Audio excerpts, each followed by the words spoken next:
Je passe maintenant la parole à Monsieur Labidi, Monsieur Bilal Labidi, qui est directeur général de... alors, je vais le dire en anglais, Monsieur Adja, mais avec un accent du français du Sud. Alors, comme ça, vous allez voir, tout le monde comprend. Industry XO, voilà, qui,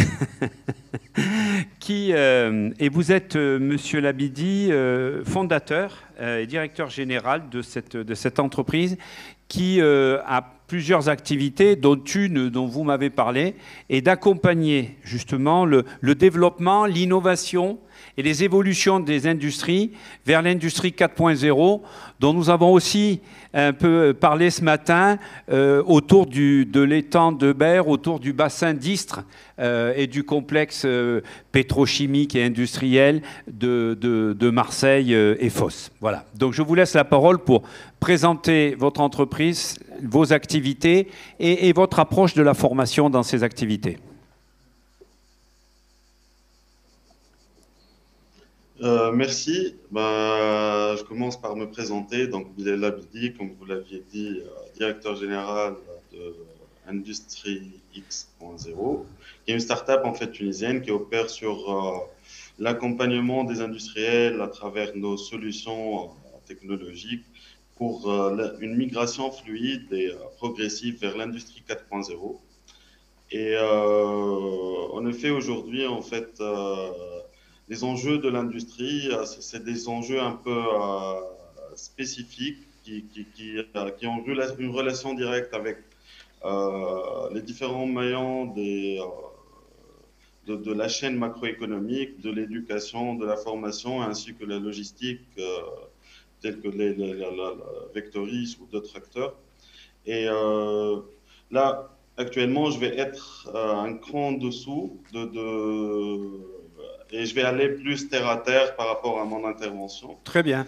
Donc, euh, donc du coup, nous, chez Industrie X.0, en fait, lors du lancement, nous avons étudié le terrain à travers des solutions spécifiques pour automatiser des processus, pour collecter les données. On a vu que le terrain, il manquait beaucoup d'outils pour récolter les données nécessaires, pour bâtir derrière une intelligence qui pourra aider à la prédiction, à la prise de décision dans le niveau de managérial, que ce soit dans le middle management ou dans le top management. Et face à ce challenge, en effet, nous avons conçu un outil qui permet de se connecter avec différents capteurs, différentes machines, et qui croisent les données avec des données remontées manuellement via des opérateurs, via les techniciens ou les ingénieurs, pour les croiser, pour ensuite rediffuser ces informations après les avoir nettoyées, de manière à ce que on a la bonne information qui arrive au bon moment pour la bonne personne, afin de prendre la bonne décision pour prévenir d'une anomalie. Donc, voilà, en gros, ce que nous faisons aujourd'hui à Industrie X.0. Et parmi les challenges en fait que nous rencontrons aujourd'hui, c'est que on est obligé de passer par beaucoup de temps dans l'auto-apprentissage, vu que la culture intelligence artificielle par rapport à la formation, par rapport au système éducatif, n'est pas encore ancré dans nos systèmes. Donc, du coup, on est obligé de s'auto-former, de passer beaucoup de temps dans la recherche des organismes qui nous permettent de collaborer avec eux ou qui nous permettent d'accéder plus facilement à cette technologie de pointe pour pouvoir implémenter notre technologie. Euh, donc, heureusement, dans ces dernières années de post-pandémie, en fait, nous, en Tunisie, on a en fait une progression qui est visible dans l'intelligence artificielle à travers donc, la montée en puissance, que ce soit des startups tunisiennes qui apparaissent avec le développement de technologies spécifiques à l'industrie 4.0 et à l'intelligence artificielle, Je peux en citer un Statip qui est aujourd'hui une locomotive en Tunisie qui est en fait qui booste l'intelligence artificielle dans l'écosystème. Ensuite, il y a les partenaires tels que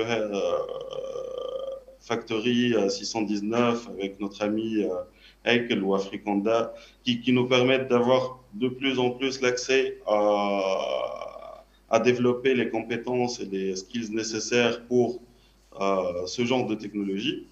Et en plus, aujourd'hui, on a bâti en Tunisie, depuis 2019-2020, une stratégie nationale qui tourne autour de l'industrie 4.0 et de l'intelligence artificielle qui permettent de mettre l'accent sur l'importance de l'IA dans notre avenir.